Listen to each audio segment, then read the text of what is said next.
Dan antara nama-nama yang saya akan sebutkan malam ini dan juga gerakan-gerakan mereka, apa yang telah mereka lakukan di tanah Melayu dan juga kepada umat Islam secara khususnya, antara yang kita boleh lihat seorang pastor Melayu ni, namanya Joshua Helmi. Antaranya di dalam kes inquiry di mahkamah, di mana saksi telah mengatakan bahawa Joshua Helmi ni memang telah memurtadkan orang Islam seramai 10 pasangan orang Melayu. Maksudnya saksi ni berkata dia nampak bahawa Joshua Helmi, yakni pastor Melayu ini, memurtadkan 10 pasangan orang Melayu, yakni 20 orang lah, 10 pasangan. Dan antara individu yang menjadi target ataupun sasaran beliau, kita boleh tengok dia dengan secara sembrono pada tahun 2011, ya, walaupun dah lama tetapi kes ni berlaku. Dia secara borosnya, kita kata, keluarkan posting di Facebooknya, dia tonjolkan muka siapa orang yang dimurtadkan, jadi orang Melayu. Antaranya disebut Azizun, ya, dan individu lain nama Rita, dia kata Muslim daripada Perak. Dan antara individu yang lain adalah Norazlina, yang mana dia kata mereka ini, ahli keluarga ni adalah bekas Muslim, maksudnya telah murtad lah. Dan Abdul Rahim dia sebut, dan Baptis ni maksudnya dia telah, orang kata, merendam ataupun kalau bahasa kita ni syahadah lah, syarat nak masuk Islam. Tetapi bagi aliran dia kena baptis, kena mandikan, kena sucikan. Lalu dia kata orang ni bila dibaptis maka dia jadi seorang Kristian. Dan dia kata bahawa Pakcik Ismail ni telah dibaptiskan, maksudnya telah dikristiankan. Dan Majid dan bersama keluarganya juga telah dimurtadkan. Baik, gerakan dan juga individu itu memang terbukti telah diusahakan untuk dimurtadkan. Itu antara gerakan yang pertama. Kedua, kita juga ada menerima gerakan-gerakan yang makin kreatif. Oleh kerana negara kita ni ada undang-undang, ya, mana perkara 11/4 yang mengkhususkan bahawa orang Islam tidak boleh didakwah ataupun disebarkan agama bukan Islam kepada orang Islam. Kita dijaga di bawah akta ini.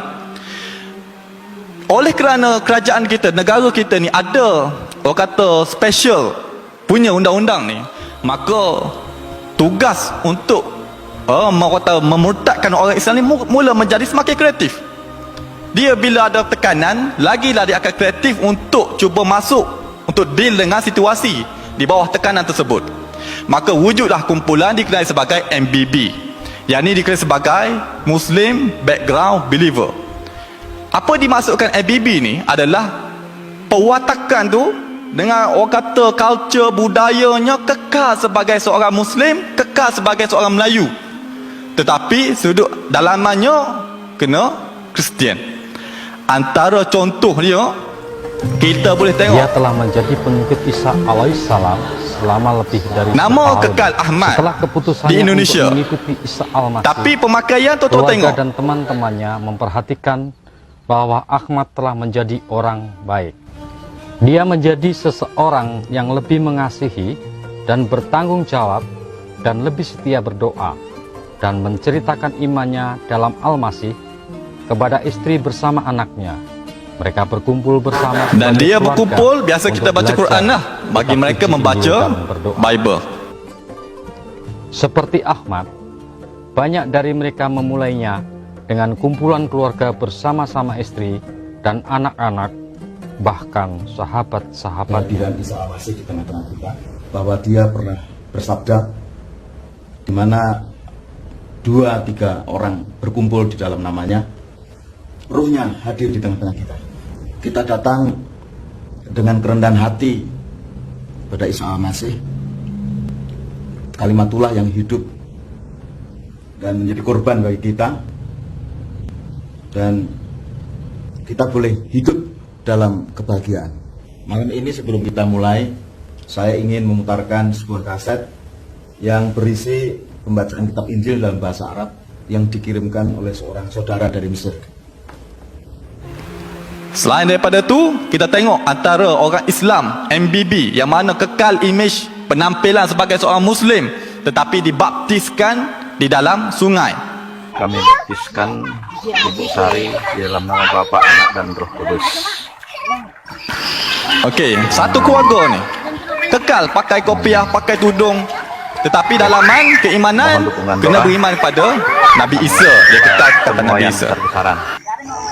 Hari ini ya Allah, kami memohon kepadamu agar supaya benar-benar apa yang kami lakukan ini berkenan kepadamu ya Allah. Karena ini adalah perintah firman-Mu, perintah Engkau untuk sikgo atau apa yang harus kami lakukan saat ini, biarlah semuanya bukan manusia punya mau, tetapi bagi Allah yang punya mau. Oleh karena itu, biarlah keluarga Pak Elias saat ini segala dosa kutuk nenek moyang akan dikuburkan di dalam air sini, di dalam nama Allah, di dalam nama Isa alaihissalam.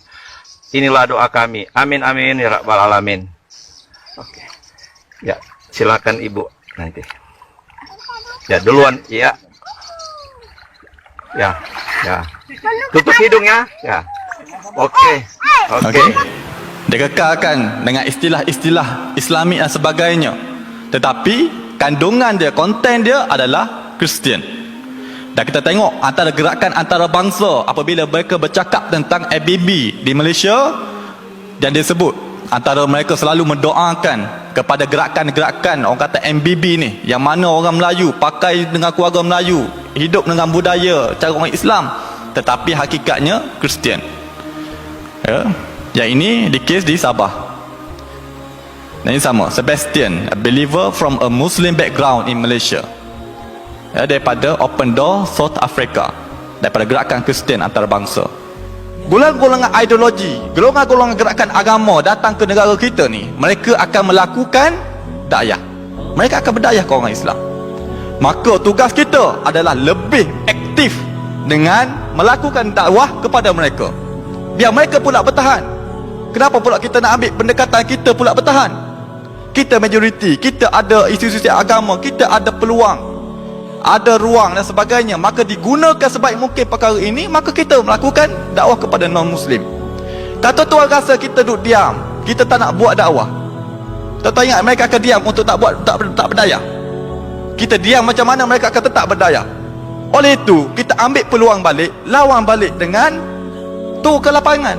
Kita duk baca ayat Quran, ud'u ila sabili rabbika bil hikmah wal mau'izatil hasanah wajadilhum billati hiya ahsan. Serulah manusia ke jalan Tuhanmu dengan hikmah. Maksudnya dengan melakukan dakwah. Seru manusia ni ke jalan Tuhan dengan mau'izatil hasanah, pendidikan yang baik, dan wajadilhum billati hiya ahsan, dan debatlah mereka dengan cara yang terbaik.